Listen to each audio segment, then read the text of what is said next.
Yes, ladies and gentlemen, as usual, welcome back to the Love Train Family channel. Well, it is yours and only international husband, Evie Mutinda Charles Runo, born again and loving the Lord as my savior. I'm married to a beautiful Tanzanian lady named Koku, and I'm a father of two, that is Jabali and Imela. Well, I am excited today. You know why I'm excited?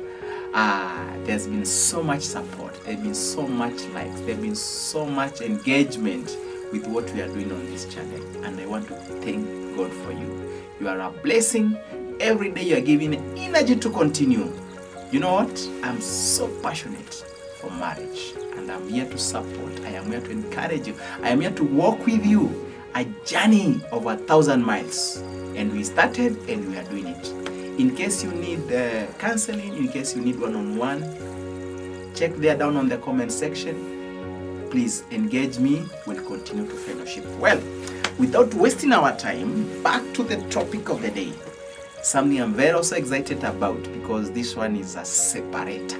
Well, join me to the end. Why am I saying it's a separator? It cuts between the two.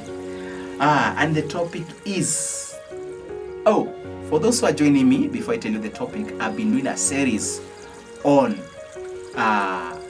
the pillars of a successful marriage. And well, I keep on saying, and I'll keep on saying, I don't have a 10-point program, 10-point manual for you so that you can download and use it to make your marriage work. Put some effort in what you are doing for your marriage. Listening to this to the end and following the instructions and doing what you're saying you do is part of the work. So let's go ahead. We have done several topics. Check on my videos. Today we are doing something we call mutual support and sacrifice. Well, is it not cutting in between? Well, I'll explain. And I'll start by giving not a story but an analogy. For those who hear me always say I'm an international husband because my wife comes from Tanzania.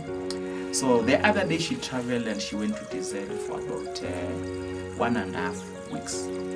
Now, I'm a father of two, and the son is about, as we are talking, is about 7, and the girl is about, no, the son is about 8 there, and the daughter, the firstborn, she's about 10ish. Somewhere there. You know, men were not so good with numbers, and I have to put this Bible aside because this is where it gets interesting.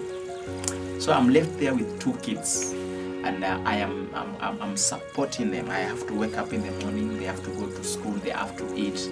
And initially my wife was to go for about a week, 2 weeks, but now she had a challenge with her paperwork, so time had to go on. So few things happened in my life at that time. Yes, there are days she has traveled and left with the kids and it was very easy.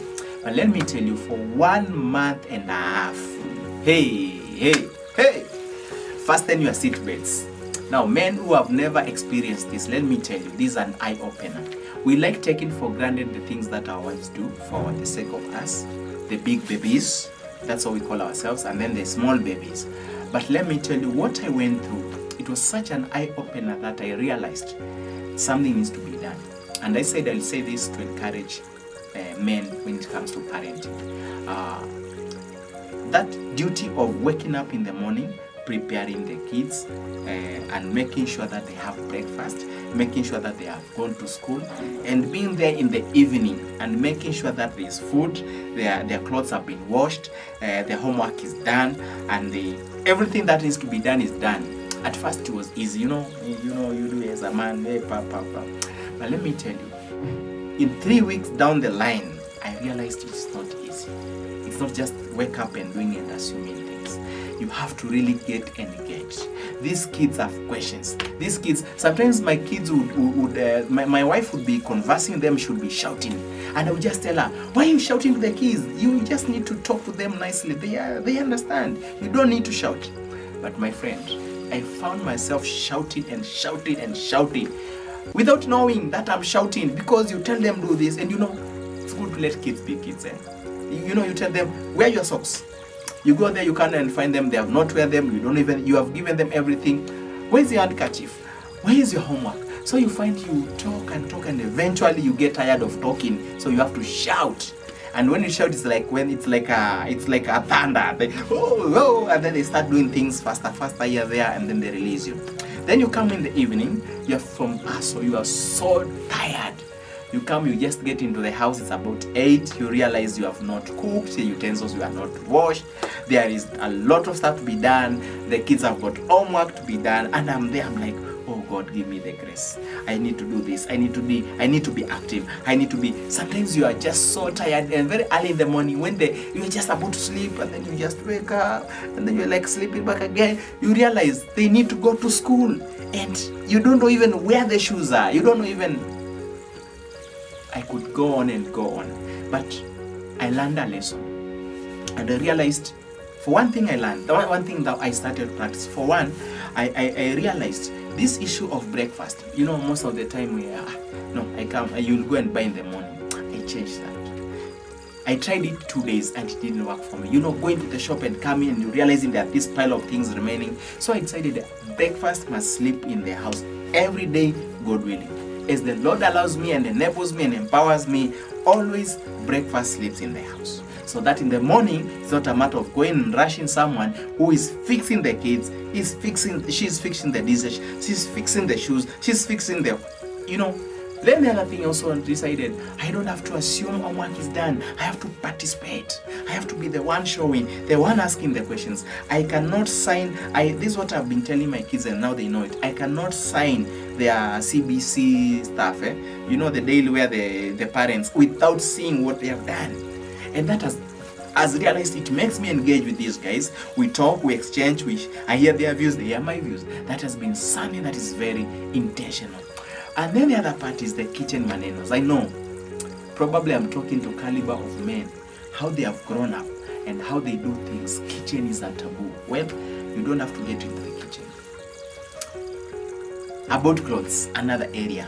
You don't have to wash clothes. So what I do, I've made sure that once in a week, somebody comes, washes the clothes, washes the shoes, washes the at least once in a week, so that I can try to support her where I can. Because my friends, I used to take these things for granted, but right now I've realized instead of taking them for granted, I need to know there's the grace of God that is women are given.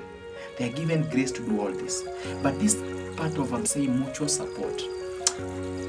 Remember, she's a mother, she's a wife, she's probably a businesswoman, or she's working and she's outside there hustling, and you come back together in the evening and you have your legs there on the table and you demand for that glass of water, you demand for that glass of cup of tea, you demand for attention, you are not even helping. Okay, well, I'm not saying this you do, every one of you must do it to their family, everyone. I'm just saying, as a man, because I've experienced, I thought it is good for this person to understand that they need some support, and this they don't have to ask. I do it, I support, I cook once in a while. I want to repeat that. I cook, I love cooking, I'm so passionate, but I don't cook it often. Once in a while I do it, I get to that kitchen, I wash those utensils, I wash those dishes once in a while. Again, it's not a pattern. I also would like to say this so that I may it's called disclaimer.